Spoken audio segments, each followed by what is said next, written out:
Peregrinando pela Terra Santa nesta Semana Pascal, vamos agora conhecer um pouco sobre a história bíblica também, porque está em Gênesis, a história do Mar Morto.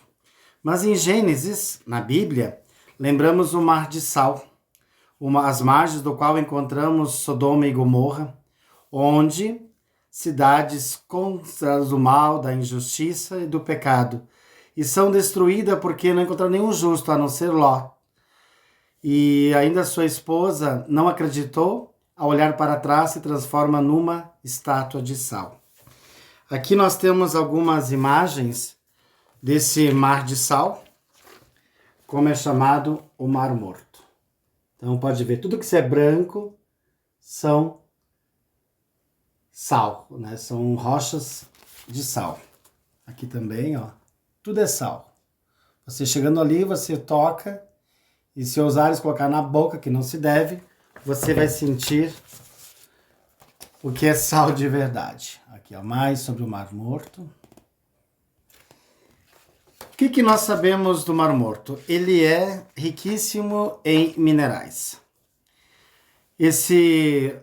Podemos chamar esse lago, né? Porque ele tem esse formato aqui, ó.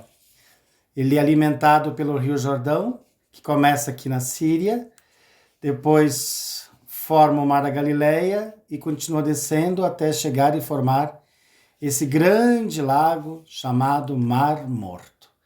Ele está a 413 metros abaixo do nível do mar.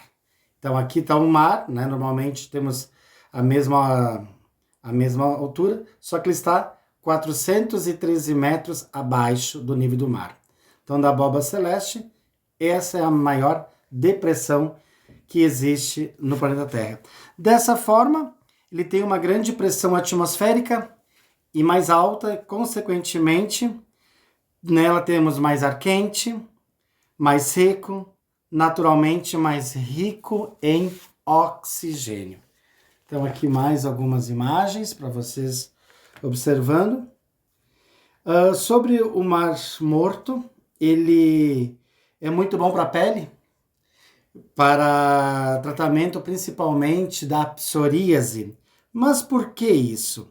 Por ele ter esse ar mais quente, mais seco e naturalmente mais rico em oxigênio, a camada atmosférica aqui é mais espessa, filtrando assim os raios ultravioletas do Sol, possibilitando uma exposição muito mais longa e também um conjunto de composições especiais das águas do Mar Morto, possibilitando então as terapias de doenças da pele. As águas do Mar Morto é sempre um capítulo à parte, né? É muito interessante. Os minerais existentes nas águas são enriquecidas das águas que vêm do Rio Jordão, chegando aqui e não só do Rio Jordão, mas de outras vertentes também, fontes próximas, vai fazer essa água evaporar e o sal se concentrar. A concentração de minerais é 8 a 10 vezes maior de qualquer outro lugar dos oceanos que podemos encontrar. Atualmente se explora muito a indústria dessa região e eles conseguem extrair alguns minerais, como potássio, cloro, bromo, magnésio, havendo então uma grande escala de cosméticos, né, que são feitos a partir desses produtos. E aí vem os famosos cremes do Mar Morto. Também mais ao sul do Mar Morto, aqui embaixo, mais ao sul, nós temos um grande complexo hoteleiro. E é tão gostoso, eu já fiquei algumas vezes com os grupos, depois de um longo dia de viagem, parando em vários lugares, nada como relaxar e tomar banho nas águas do Mar Morto. E como tem muito sal, né, 10 vezes mais sal do que o Mar Mediterrâneo, chega até, diz alguns, até 40 vezes mais sal do que os oceanos, a água fica tão, posso assim, pesada que o teu corpo flutua. E aí tem a tradicional foto que você tira de, como assim, boiando no mar Morto, né? E segurando o jornal, a revista, o livro. É muito gostoso. A pele fica bem meio que gosmenta. Esse mineral presente é o magnésio, e diz que tomando um banho no Mar Morto, né, e a tua pele ela fica mais jovem, ela se rejuvenesce, ficando até 10 anos mais rejuvenescida. Mas isso é por pouco tempo, tá? Senão alguns sairiam lá de fralda, voltaria a ser criança. Então, essa parte do Mar Morto é apenas uma colocação dentro deste país chamado Israel, mas a divisão do Mar Morto é de 2 países, metade de Israel e metade da Jordânia. A parte sul existe água porque foi feito um represamento. Então represaram o mar e começam a mandar água lá para baixo. Existem várias possibilidades, né? Que se diz que o mar, de fato, né? Nós que vamos lá, a gente percebe que, passar de anos, ele está diminuindo, está retraindo, né? E isso qual que é a ocasião disso, né? Por que isso? Porque muito da água do Rio Jordão é usada na agricultura, tanto de Israel como da Jordânia. Então, boa parte da água é coletada. Então, pouca água chega aqui no Mar Morto. Também uma ideia, então, para o Mar Morto não morrer de fato, é trazer água do Mar Mediterrâneo, canalizando do Mar Mediterrâneo para dentro, ou aqui do sul, trazendo do Mar Vermelho. São 2 possibilidades para que o Mar Morto não desapareça de fato. E próximo dessa região do Mar Morto, nessa região aqui, nestas montanhas, nós temos Qumran, que vamos falar sobre os pergaminhos encontrados ali, e também um pouco sobre os essênios. Bom, sobre Qumran, aqui nós temos algumas fotos, né? Fica bem no deserto da Judeia, aproximadamente 40 quilômetros apenas da cidade de Jerusalém. Mas quem vivia aqui? Quem morava aqui? Eram os essênios. E quem eram os essênios? Era uma seita de dissidentes judeus que formaram uma comunidade chamada a comunidade Filhos da Luz. Então, eles viviam como eremitas, como monges mesmo, faziam voto de castidade, eram muito fixados às regras de convivência, e eles tinham como prática transcrever em pergaminhos os textos bíblicos. E essa vivência deles fez muitos teólogos crer que João Batista, filho de Zacarias e Isabel, foi membro dessa comunidade de essênios dos Filhos da Luz.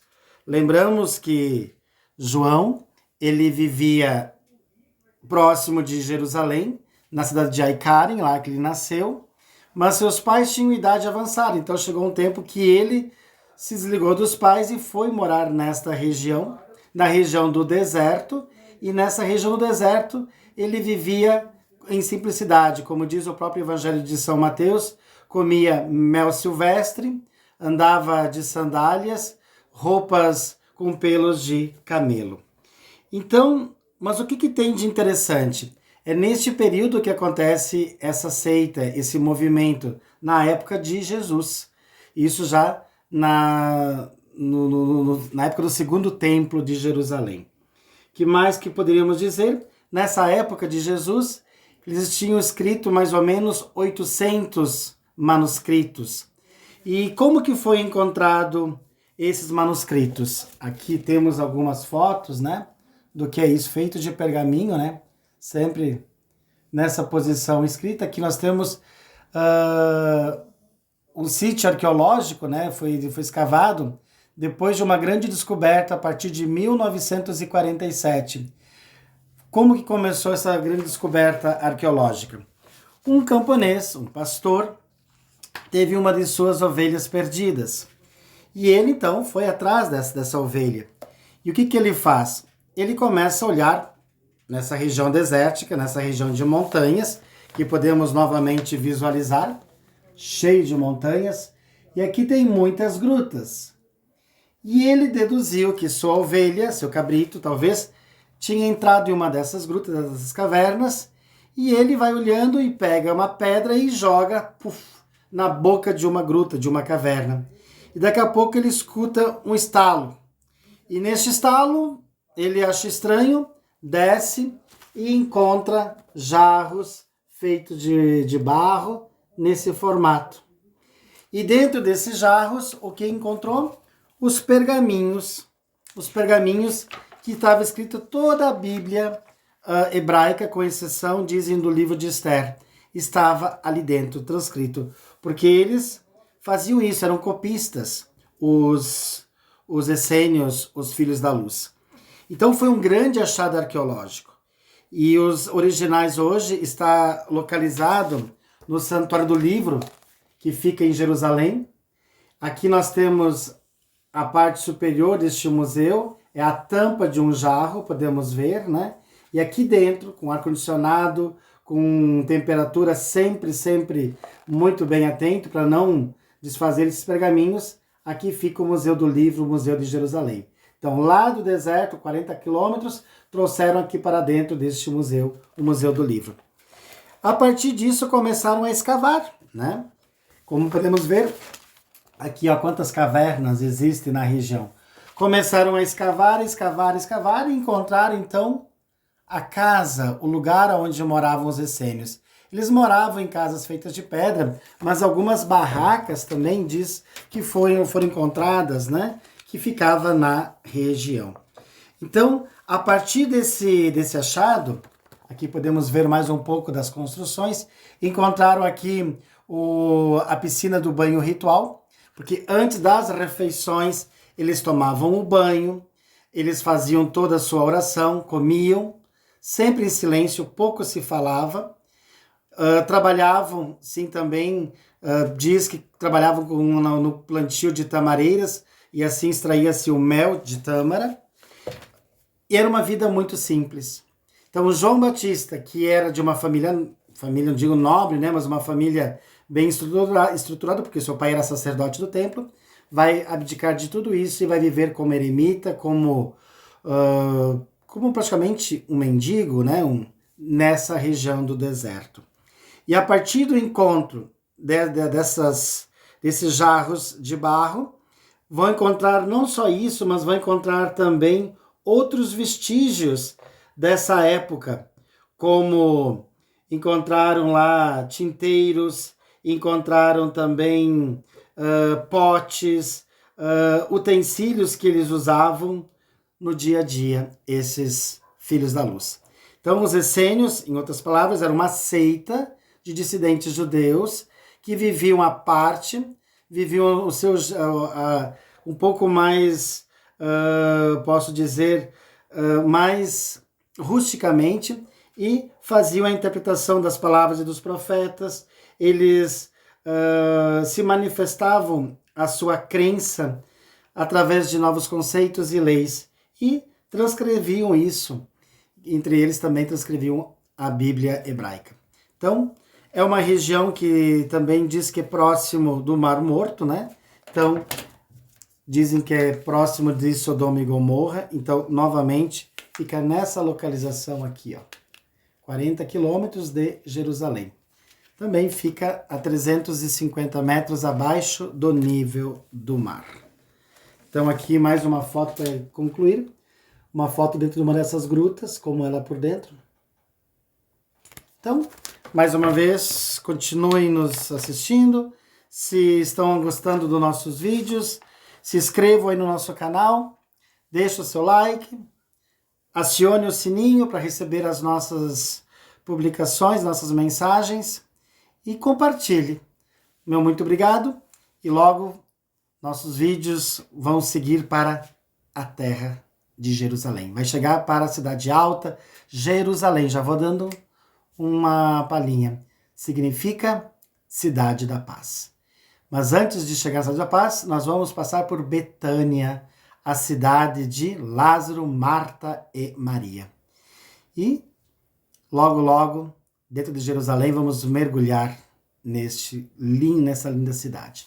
Até mais.